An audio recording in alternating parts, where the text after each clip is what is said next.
Arbor, arbor, arbor, arbor, arbor, arbor online school. Egaa akkam jirtu hordoftoota teennaa kabajamoof jaalatamoo kun arbor online schoolii arbor online school irraa sagantaa miidhagduu bareedduu takka isiniif qabadhee jira jechuudha guyyaa irraa. Sagantaa kanas as gadaa lakkoofsa tokko irraa jechuudha kan isinii qabadhee. Mee anis Kaliilii waliin turtii taasisnaa yeroo gabaabduudhaaf akka waliin turru asumaan isinii. Egaa hordoftoota teennaa kabajamuuf jaalatamoo anis Kaliilii arbor online school irraa har'a sagantaa gabaabduu miidhagduu takka isiniif qabadhee dhiyaatee jira jechuudha. Sagantichi kunis maali kan jedhu immoo hanga xumuraatti kan waliin ilaallu ta'a. Magaalaa Adaamaa keessatti argamni kennaa giddugala bashannanaa giddugala gadaa lakkoofsa lamatti argamna jechuudha. Hanga xumuraatti nu waliin ta'an affeerraa keenya. Mee sagantichaatti kallattiin kan seennu ta'a jechuudha.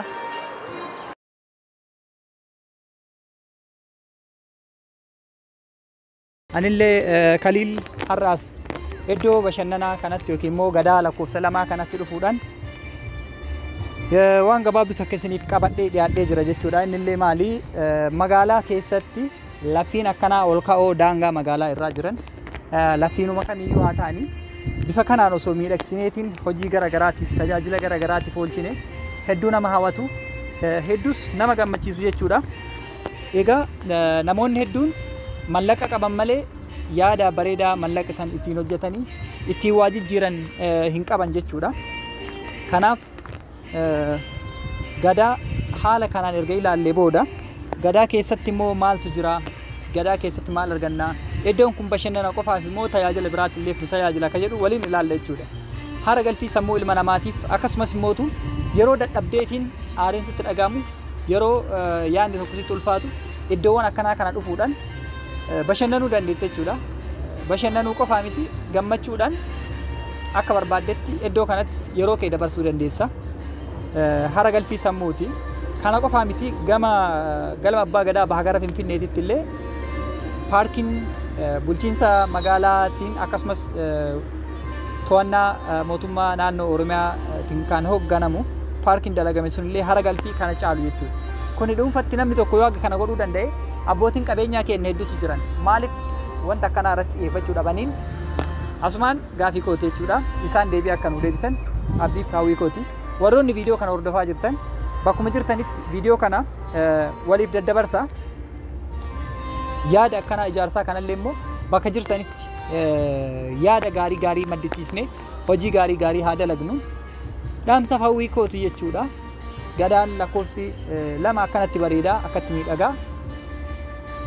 Gadaa kana keessa yeroo garana dhufnu suuraa ka'uu qofaaf yookiin immoo iddoo akkana miidhagaa arginu kana qofaan gammaduuf osoo hin ta'in sammuun kiyya hoo boru maal dalagaa bakka itti teennee abjuu keenya boruu itti karoorfannee baafannee barreeffannu ta'uu qaba jechuudha.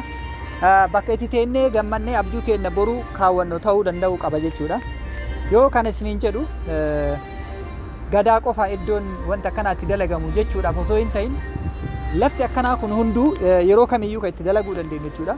Keessattuu warroonni viidiyoo yuutuubii kanarratti hordofaa jirtan yeroo yuutuubii dalaguu barbaaddaa warroonni magaalaa Adaamaa keessa jirtan iddoo akkanaa kanarratti osoo hojjettanii baakgiraawundii edit godhuu isin hin barbaachisu jechuudha. Innuu edit ka ta'e uumamaan hedduu nama hawwata waan ta'eef.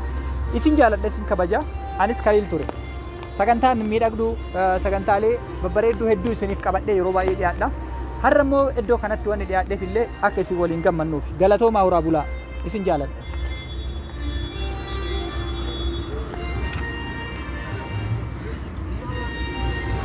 Hayyee akkam jirtu hordoftoota teennaa kabajamuuf jaalatamoo kun arbor online schoolii hordoftoota teennaa kabajamuuf jaalatamoo waa'ee investimentii irratti yeroo dabree haasaa turre investimentii akkamii dalaguu qabnaa iddoo akkamiititti immoo investimentii akkamii godhuu qabnaa kan jedhurraa kaasee ture jechuudha.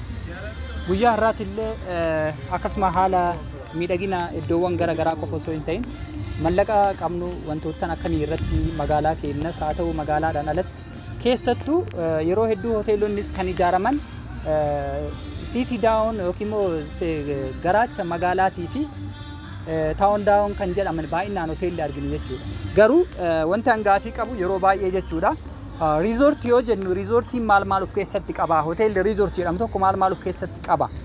Abbootiin qabeenyaa kennaa iddoo tana irra dabraniiti immoo sirna hoteelli itti ijaaramu wallaalaniiti jechuudha. Riizoortii jedhanii magaalaa garaachatti ijaaru.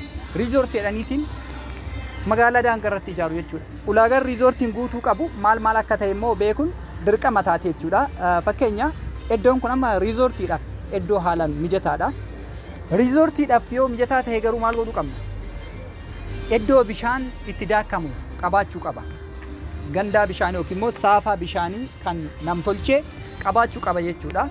Lammata immoo hoteela san keessatti yookiin mootel isa jedhu yoo dalayne mootel kan jedhu ofii kiyyaa qabatamaan kan arge Baalee Tararooj mootel hotel kan jedhu Dodola keessatti argee ture jechuudha gara lixaa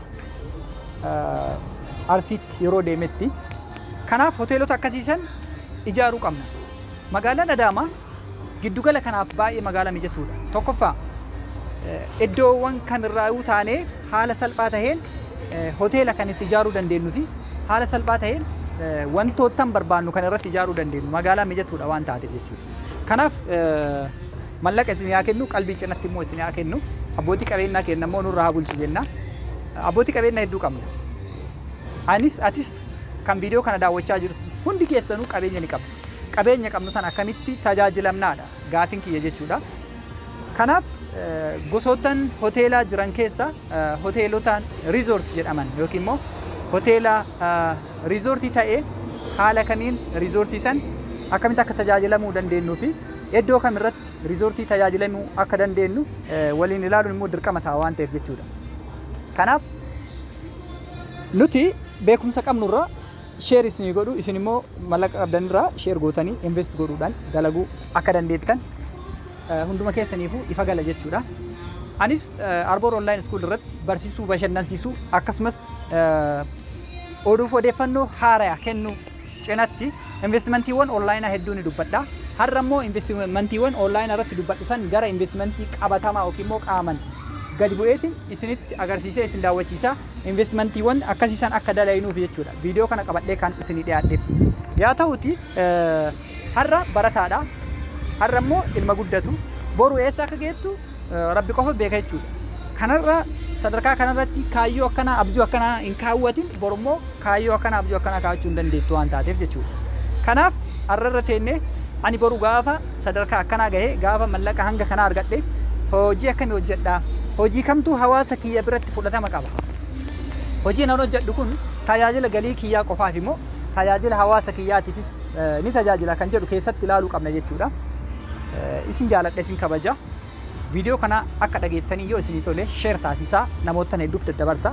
Yoo isin badde mootu komiif yaada qabdan gara koomentii gara jalaatti naa barreessaa. Ankaliil jedhama Arboor Online School irraa jechuudha. Gara TikTokiitiin argachuu dandeessu, gara YouTube'itiin asuma koomentii naaf kaa'uu dandeessu jechuudha. Yaada keessan naaf kaa'uu dandeettu. Dabalata gara Telegram channel kan kootiitiin maqaa Khalil AR jedhuun argachuu dandeessu. Description irratti maqaa isaa guutuu argachuu dandeessu jechuudha. Gara Facebookaatiin Soninaaf Tokkicha Bulbulaa irratti isin argachuu dandeessu. Arboor Miidiyaan yeroo hundaayyuu ganamas galgalas isin waliin jira. Har'allee oduu odeeffannoo miidhagduu tana yeroo qabadhee isinii dhiyaadhu. Ispoonsara sadarkaa tokkoffaa ta'uudhaan Arboor Online School gumaacha kana nuuf taasisee jira jechuudha. Hedduu isaan galatoomfannaa. Arboor Miidiyaan kan keessanii waliin taane waliin haa guddifnuun yaada hawwiif abdii kootii jechuudha. Bakka jirtanitti nageenyi rabbanaa isin waliin haa ta'u. Amma kallattiidhaan xiqqoomee waa'ee iddoo amma irra jiru irraa kan isin daawwachiisu ta'a jechuudha. Iddoowwan irra jiru kana keessaa haala gabaabaadhaan viidiyoo daqiiqaa 5 kana tolchitanii akka ilaaltan fedhii kooti jechuudha. Mee gadaa keessa maaltu jira? Gadaa daandiin isaa keessi ni bareeda. Daandii keessoo haala malee miidhagsanii jiranii. Gara gadiitti fardeen argina jechuudha. Fardeen argina akkasumaan gadi dhufneetiin bosona baay'ee namatti tolu. Magaalaadhaan ala waan jirtu yookiin immoo bosona biraa keessa waan jirtu fakkaata. Iddoo kanatti immoo iddoo daa'imman itti bashannanan argina jechuudha. Yaa ta'uuti iddoowwan bashannanaa akkanaa kana keessatti bashannanuu qofaati immoo kaayyoof karoora kennaa haala kamiin dabarsuu dandeenya kan jedhullee asumaan itti yaaduu qabna. Asitti waan raajii tokko argee jirame anillee ija kaameraa jala miliqxu wanni tuni. Wanti asitti nam mul'ataa jirtu kun isinitti mul'ata yoo ta'e okkotee yookiin immoo hubboodha. Hubboo jechuun tajaajila bishaaniitiif baadiyyaa irratti kan fayyadaman. Asitti garuu gaagura kenniisaa godhaniiti muka irratti hidhuudhaan damma keessaa argachuuf fayyadaman jechuudha. Anas raajii natti taate isinis yoo raajii isinitti ta'e asumaan nama yaada kana uumellee galateeffachuu barbaanna jechuudha.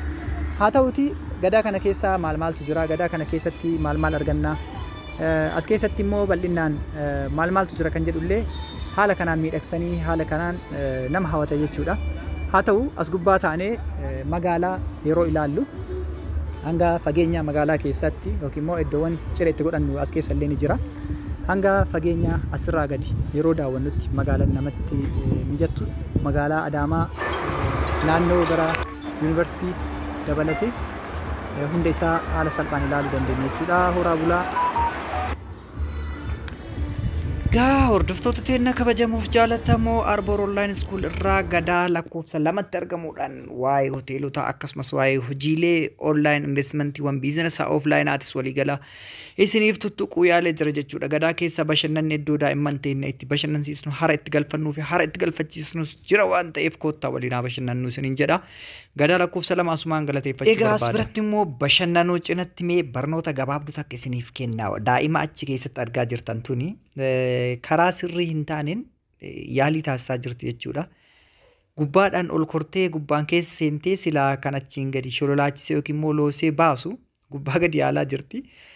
Ilmi namaa jireenya isaa keessatti karaa hin taaneen hojii tokkos haa ta'u jireenya isaa yaala yoo ta'e haala kanaan kufaatii hin taaneef yookiin immoo xaarii humna isaa fixachuu qofa ta'a waan ta'eef karaa sirrii haa deemnu isiniin jechuun barbaada.